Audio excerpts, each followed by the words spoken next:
Bonjour Christophe André. Bonjour. Bienvenue sur TV5 Monde. Merci d'être avec nous. Vous êtes médecin, je le disais, psychiatre, l'auteur d'une trentaine de livres. Je ne les ai pas tous comptés, mais parmi lesquels le célèbre Méditer jour après jour, et puis aussi À nous la liberté, récemment avec Alexandre Jolien et Mathieu Ricard. Et puis aujourd'hui, vous publiez dans une coédition L'Iconoclaste France Inter, Le temps de méditer, un livre divisé en 9 thématiques avec 17 exercices de méditation proposés.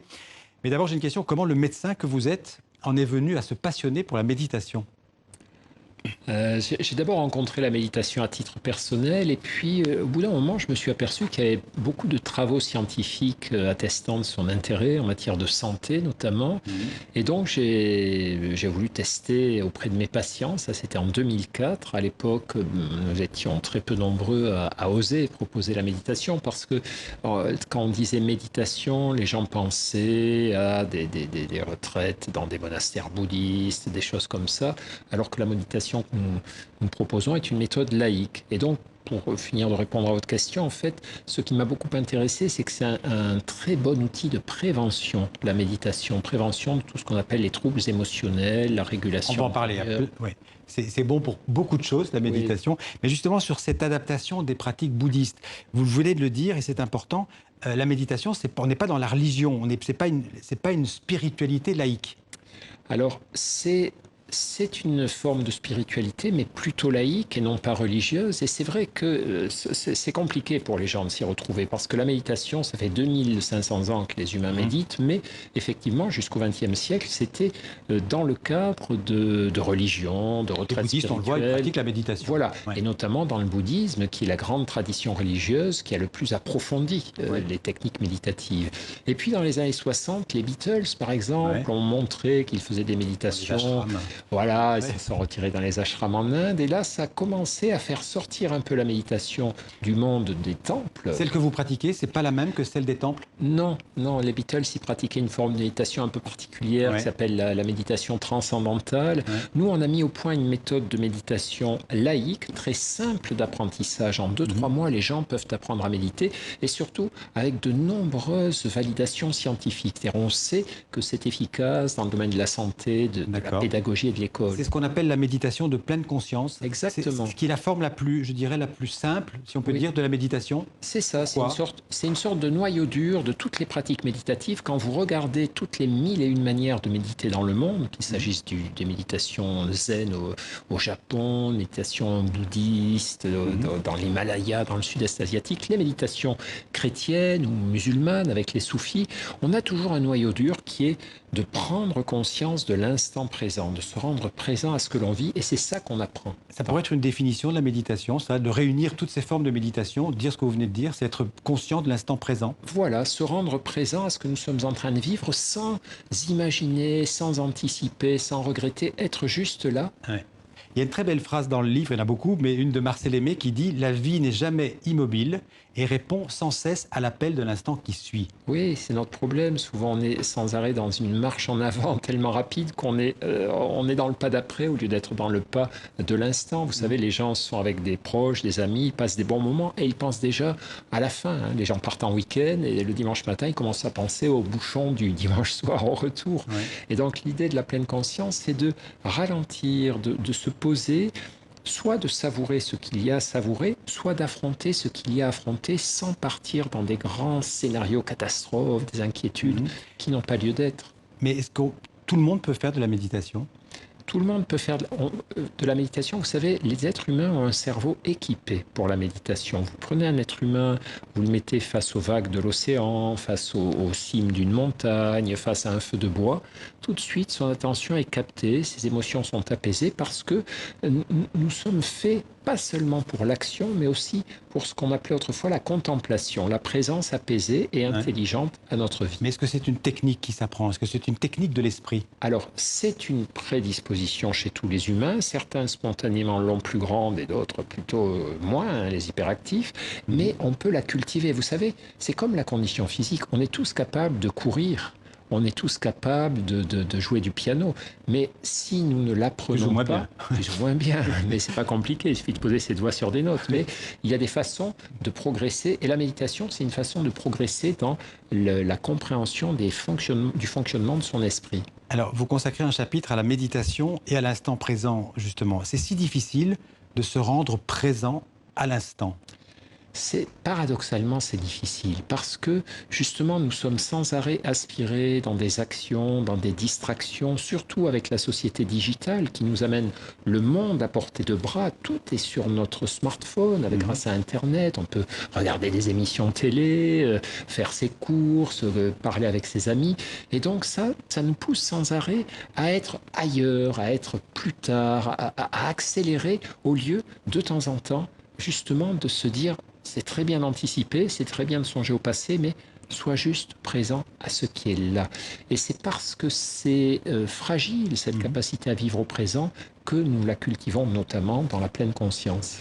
Est-ce que la méditation a besoin du corps immobile? Alors, le corps est très important en méditation. Beaucoup de gens pensent qu'il s'agit juste de réfléchir les yeux fermés. En réalité, on se sert beaucoup du corps pour s'ancrer dans l'instant présent, dans le réel. C'est-à-dire, on observe ses mouvements respiratoires, l'état de son corps, l'état de ses émotions. Alors, au début, c'est plus facile de le faire en étant immobile, parce que c'est plus facile de se concentrer immobile, les yeux fermés, qu'en mouvement, les yeux ouverts. Mais peu à peu, il y a d'autres exercices qu'on ajoute à ces assises silencieuses et qui enrichissent les techniques Vous pouvez méditatives. faire de la méditation en bougeant? Oui, mais oui. C'est-à-dire, par exemple, un des meilleurs exercices pour calmer l'emballement de son esprit, c'est ce qu'on appelle la marche en pleine conscience. Ouais. On marche très lentement, en étant bien absorbé par chacun de ses pas, en sentant le déséquilibre lorsqu'on avance le pied, le talon se pose, etc. Ça paraît bizarre, on voit quelqu'un qui marche tout doucement, mais il n'y a rien de plus puissant pour calmer l'emballement de nos pensées. Donc c'est bon pour la santé, la méditation? Alors ça, c'est le côté incroyable de la méditation, c'est que plus on avance dans les études, plus on s'aperçoit qu'elle a un effet biologique. C'est-à-dire qu'elle diminue l'inflammation, elle augmente l'immunité, elle freine le vieillissement cellulaire. C'est très étonnant de voir qu'elle n'est pas seulement bonne pour nous apaiser ou pour clarifier nos pensées, mais qu'elle fait du bien à notre corps Elle aussi. devrait être remboursée par la sécurité sociale. Ça le sera peut-être un jour. On vient d'être auditionné par le ministère de la Santé en France la semaine dernière, qui s'intéresse de très près aux pratiques méditatives, médicales et validées par la science, parce qu'il voit très bien ce que ça peut apporter à notre santé.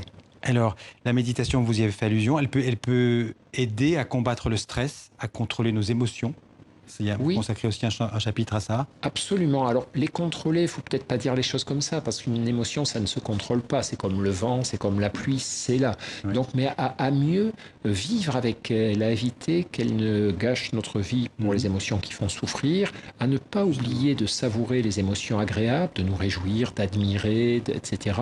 Et donc, il y a un énorme travail sur l'équilibre émotionnel qui est La fait. méditation peut aider justement ceux qui souffrent, même ceux qui sont en souffrance physique, qui sont sur un lit d'hôpital, par exemple. Oui, beaucoup de centres antidouleurs ont intégré la méditation dans leur technique pour apprendre à mieux affronter les douleurs. Ça ne supprime pas malheureusement les douleurs, mais ça aide à être moins dévasté par elles, moins endolori, moins absorbé par la douleur, oubliant tout le reste. C'est le problème de la douleur.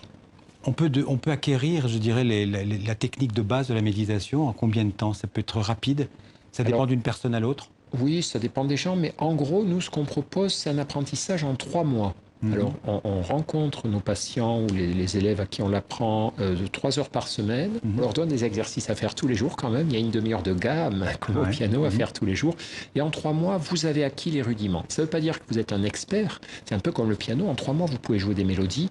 Et après, toute votre vie, vous allez vous perfectionner et progresser. On parlait tout à l'heure de la méditation en bougeant. Méditer et agir en même temps, c'est possible. La méditation et l'action, c'est pas incompatible. Non, c'est même recommandé. C'est pour ça qu'il y a tout un chapitre dans le livre sur ça, parce que le pire qu'il y a dans nos vies, c'est les actions intempestives, les actions irréfléchies. On agit sans s'être recueilli. Il y a certaines actions qui nécessitent du recueillement, certaines rencontres délicates avec certaines personnes. Il faut prendre un petit temps de recentrage avant de les affronter. Pendant l'action, bon, si je suis vraiment présent à ce que je fais, vous savez, on fait beaucoup de choses en pensant à autre chose. On conduit en téléphonant, Oui, de manière machinale. on parle à Ouais. quelqu'un en songeant à d'autres trucs. Donc ça, c'est un vrai problème, on agit moins bien. Et puis l'action, la méditation après l'action. Quand je viens de vivre quelque chose d'important, ne pas passer tout de suite à l'activité suivante, mais me poser, me dire, qu'est-ce qui s'est passé? Qu'est-ce que tu as ressenti? Qu'est-ce que tu en as déduit? Donc c'est des temps de ralentissement et d'observation un peu de ce que nous avons vécu. Vous dites que la pleine conscience, la méditation, donc, nous aide à savourer la vie et aussi, à contrario, à affronter la mort. Oui, alors ça, c'est le côté déconcertant de la méditation. Ça n'est pas une sorte de super relaxation. Certaines personnes pensent que grâce à la méditation, on va être zen, cool, voilà. Il y a parfois ces effets-là, mais c'est aussi une façon d'affronter ce qui est difficile, de ne pas se dérober, de ne pas penser à autre chose chaque fois qu'on a quelque chose qui ne va pas. Et on a donc des exercices aussi pour nous apprendre à ne plus avoir la plus grande de toutes les peurs des humains, la peur de notre disparition. Ouais. Et des exercices, des conseils et des exercices, vous en donnez dans ce livre, hein, une série de conseils, à la fin du livre. Comment, quand, pourquoi méditer. Oui. C'est plus qu'un phénomène de mode, la méditation, parce que c'est vrai que c'est devenu très à la mode ces dernières années. C'est peut-être dû aussi dans la société dans laquelle on vit. Absolument, c'est un symptôme des besoins que nous avons dans cette société où tout va très vite, où nous n'avons plus le temps de l'intériorisation, du calme, et où nos esprits sont volés par les écrans tout de même, il faut bien le dire. Quand on referme votre livre, on peut avoir l'impression que la méditation, c'est une sorte de recette miracle, qu'elle répond à toutes les situations, à toutes les circonstances de la vie, et qu'une fois qu'on a ce sésame de la méditation, tout va se passer fantastiquement. Oui, alors j'espère que je n'aurais pas trop donné cette impression dans le livre. Non, mais c'est vrai que certaines personnes ont le sentiment que c'est une panacée. En fait, c'est juste quelque chose de très important, comme l'exercice physique, comme le contact avec la nature, comme les liens avec les gens que nous aimons. Et on a besoin aussi de ces temps où on se pose, où on se recentre, où on se contente de respirer et d'être là. On va essayer de le faire. Après le journal. Merci beaucoup, en tout cas, le temps de méditer. Donc, Christophe André, merci d'être venu nous en parler dans 64 minutes. Merci beaucoup. À vous.